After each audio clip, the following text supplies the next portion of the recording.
Hello दोस्तों, कैसे हैं आप सभी लोग। दोस्तों, जो लोग सुपर टेट की तैयारी कर रहे हैं, जो लोग यूपी टेट की तैयारी कर रहे हैं, उनके लिए मॉडल पेपर बहुत ही महत्वपूर्ण होने वाला है। ये सुपर टेट 2025 के लिए मॉडल पेपर तैयार किया गया है, जिसमें जो लोग यूपी टेट की तैयारी कर रहे हैं उनके लिए भी लाभदायक है, और जो लोग सुपर टेट की तैयारी कर रहे हैं उनके लिए भी लाभदायक है।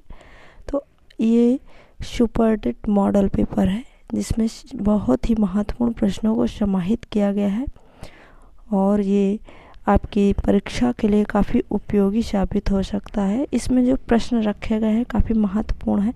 आप लोग देख सकते हैं इन प्रश्नों को और अपनी परीक्षा के लिए इसे उपयोगी बना सकते हैं। तो चलिए देखते हैं प्रश्नों को। और उससे पहले यदि आप हमारे चैनल पर नए हैं तो चैनल को सब्सक्राइब करें, वीडियो को लाइक करें और दोस्तों को शेयर कीजिएगा, और बेल आइकन अवश्य प्रेस कर लीजिए ताकि मेरी आने वाली हर वीडियो आपको समय से मिल सके। ठीक है, तो चलिए देखते हैं प्रश्नों को। दोस्तों, सुपर टेट 2025 आने वाला है, तो उसके लिए ये मॉडल पेपर काफ़ी महत्वपूर्ण होने वाला है। तो चलिए देखते हैं प्रश्नों को। ठीक है, और जो लोग यूपी टेट की तैयारी कर रहे हैं वो लोग भी इस मॉडल पेपर को देख सकते हैं, क्योंकि इसमें भी ऐसे ही प्रश्न पूछे जाते हैं। चलिए देखते हैं प्रश्नों को। चलिए पहला प्रश्न पढ़िएगा, क्या है। हिंदी वर्णमाला में कितने वर्ण होते हैं? 52, 54, 55 या 56? तो बताइएगा हिंदी वर्णमाला में कितने वर्ण होते हैं। तो देखिए, हिंदी वर्णमाला में 52 वर्ण। कितने? 52। ठीक है, कितने वर्ण होते हैं? 52। ठीक है, 11 तो आपके स्वर हो गए। क्या हो गए? स्वर। 11 स्वर हो गए। ठीक है, इसके पश्चात 35 आपके व्यंजन हो गए। क्या हो गए? व्यंजन। व्यंजन। ठीक है, 35 व्यंजन हो गए। 4 संयुक्ताक्षर हो गए। संयुक्ताक्षर यानी संयुक्ताक्षर, संयुक्त जैसे कि छा, छतरी है, त्रा है ना, ज्ञा और श्रा, ये संयुक्त अक्षर होते हैं। और 2 अयोगवा हो गए। क्या हो गए? अयोगवा। अयोगवा। ठीक है, ये 2 हो गए। ठीक है, अब इनको जोड़िए, कितने हो गए? कितने हो गए जोड़िएगा? 5 4 9 11। ठीक है, यहाँ लिख देते हैं कितने हो गए। ठीक है, और 3 1 4 और 1 5, 52। 52 वर्ण हो गए। ठीक है, चलिए, तो इस प्रश्न का सही उत्तर क्या है? 52। वर्णों की संख्या कितनी होती है? 52। चलिए अगला प्रश्न देखते हैं। ओष्ठ ध्वनि व्यंजन कौन है? ओष्ठ ध्वनि व्यंजन वर्ण कौन है? क ख ट ठ त थ व फ। तो ओष्ठ ध्वनि व्यंजन वर्ण कौन से होते हैं, ये पूछा गया है। चलिए देखिएगा। ठीक है, तो इसको थोड़ा सा सही कर लीजिएगा। यहाँ दंतोष्ठ, क्या कर लीजिएगा? दंतोष्ठ। दंतोष्ठ कर लीजिएगा। ठीक है, दंतोष्ठ। क्या कर लीजिएगा? दंत और जोड़ लीजिएगा, दंत। ठीक है, दंतोष्ठ ध्वनि व्यंजन कौन है? काखा। तो ये कौन है? ये कंठ। कंठ ध्वनि व्यंजन है ना, ये मूर्धन्य है। मूर्धन्य। मूर्धन्य। ठीक है, तथा ये दंत है, दंत। और वाफा। वाफा ये कौन सा होता है? ये दंतोष्ठ ध्वनि व्यंजन होता है। ठीक है, चलिए अगला प्रश्न देखते हैं। पूजनीय का सही वर्तनी चुनिए। दोस्तों, जो वर्तनी से संबंधित क्वेश्चन आते हैं, ये सुपर टेट में हो या यूपी टेट में, इससे संबंधित 2 नंबर के प्रश्न पूछे ही जाते हैं। तो चलिए देखते हैं। पूजनीय का सही वर्तनी चुनिए। पूजनीय, पूजनीय, पूजनीय, पूजनीय या पूजनीय। इसका सही उत्तर क्या हो जाएगा? ऑप्शन बी देखिए, ये सही है, ये सही हो जाएगा। ठीक है, आगे चलिए। सही वर्तनी का चयन कीजिए। कह रहा सही वर्तनी का चयन कीजिए। चरुताई, विद्रूपता, ज्ञानमान, अनावश्यक।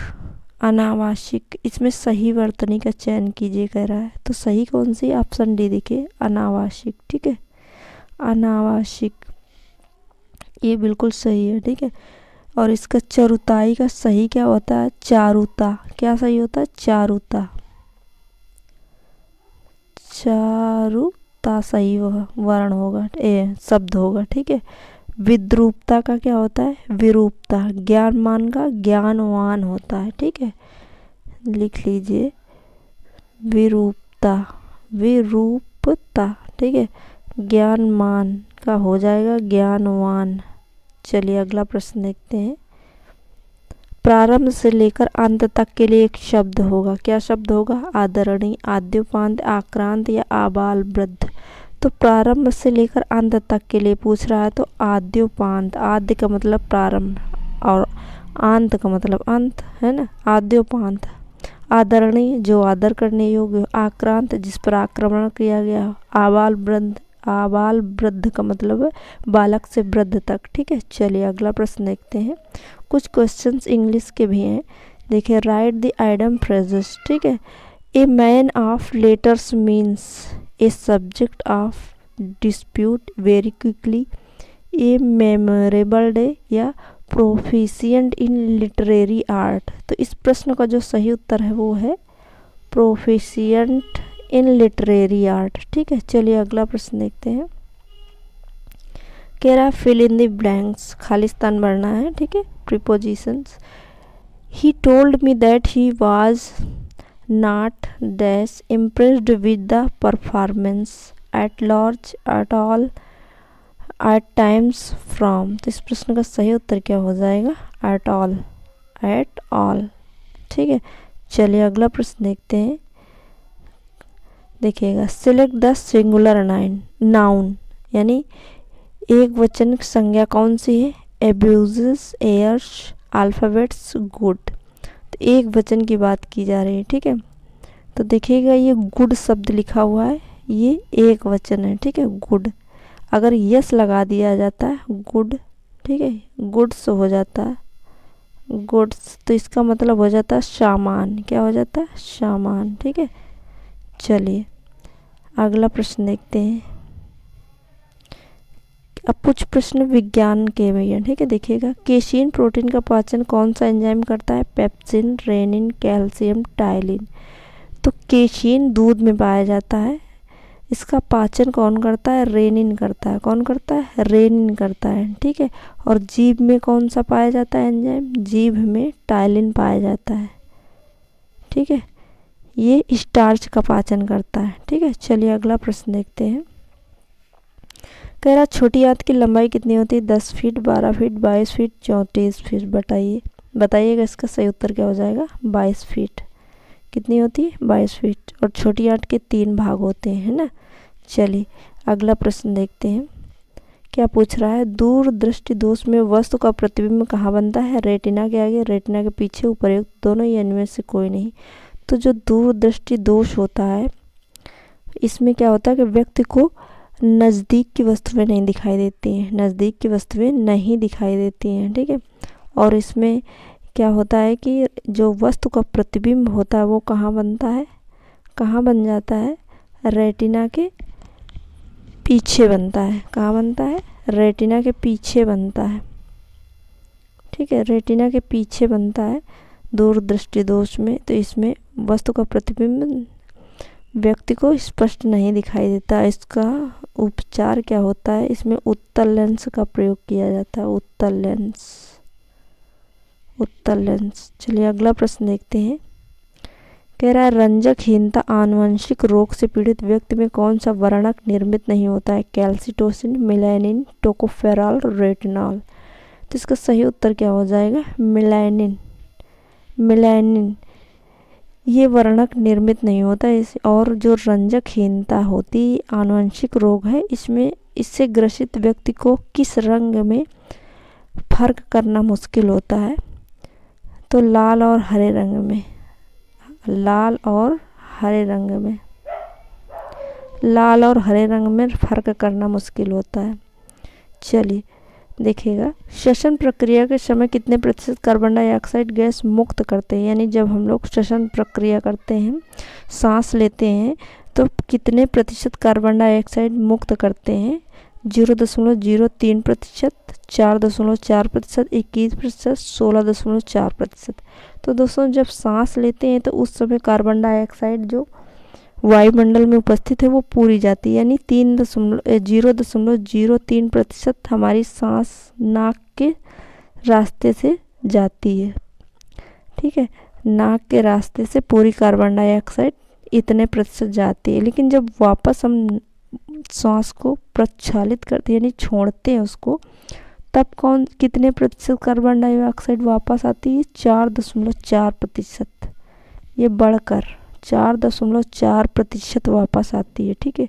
अच्छा, अगर ऑक्सीजन की बात की जाए तो जब सांस लेते हैं 21% ऑक्सीजन नाक से जाती है, लेकिन जब हम इसको छोड़ते हैं, ठीक है, श्वास को जब छोड़ते हैं, ठीक है, श्वसन प्रक्रिया के दौरान, तो 16.4% ऑक्सीजन ही वापस आती है। ठीक है, यानी इसकी मात्रा सोख ली जाती है। ठीक है, चलिए अगला प्रश्न देखते हैं क्या दिया हुआ है। दुनिया का सबसे पहला मोबाइल फ़ोन किस कंपनी ने बनाया था? एप्पल, सैमसंग, मोटरोला या आइडिया? ये कंप्यूटर से संबंधित क्वेश्चन है। ये भी 5 नंबर के प्रश्न सुपर टेट में पूछे जाते हैं। ठीक है, तो ऑप्शन सी देखिए, मोटरोला ने बनाया था सबसे पहला। ठीक है, चलिए अगला प्रश्न देखते हैं। इंटरनेट का सर्वप्रथम प्रयोग कहाँ किया गया था? तो जापान, अमेरिका, इटली या ब्रिटेन में? तो सबसे पहला प्रयोग अमेरिका ने किया था 1969 में। ठीक है, चलिए अगला प्रश्न देखते हैं। अंशुपा झील आर्द्रभूमि कहाँ स्थापित है? पंजाब, उड़ीसा, मध्य प्रदेश या हरियाणा? तो अंशुपा झील आर्द्रभूमि जो है वो कहाँ पर स्थापित है, ये पूछ रहा है। कहाँ स्थापित है? इसका सही उत्तर क्या हो जाएगा? ये अंशुपा झील आर्द्रभूमि कहाँ स्थापित है? ये पंजाब में। कहाँ? पंजाब में स्थापित है। ठीक है, चलिए, और वर्तमान समय में भारत में कितनी आर्द्रभूमियाँ हैं? तो 85 है, 85। ठीक है, चलिए अगला प्रश्न देखते हैं। कांग्रेस के किस अधिवेशन में पहली बार जनगण मन गाया गया था? 25वां, 26वां, 27वां या 31वां? तो कांग्रेस के किस अधिवेशन में पहली बार जनगण मन गाया था? 27वें अधिवेशन में। ठीक है, 27वें अधिवेशन में गाया गया था 1911 में। 1911 में गाया गया था पहली बार जनगण मन अधिनायक यानी राष्ट्रगान गाया गया था। ठीक है, चलिए अगला प्रश्न देखते हैं। खुदीराम बोस को किस घटना के कारण फांसी दी गई थी? काकोरी कांड, किंग्सफोर्ड की गाड़ी पर बम फेंकने के कारण, सैंडर्स की हत्या, कर्जन वाइली की हत्या? तो जो खुदीराम बोस थे उनको किस घटना के कारण फांसी दी गई थी? ऑप्शन बी देखिए, किंग्सफोर्ड की गाड़ी पर बम फेंकने के कारण इनको फांसी की सज़ा दी गई थी। ठीक है, चलिए अगला प्रश्न देखते हैं।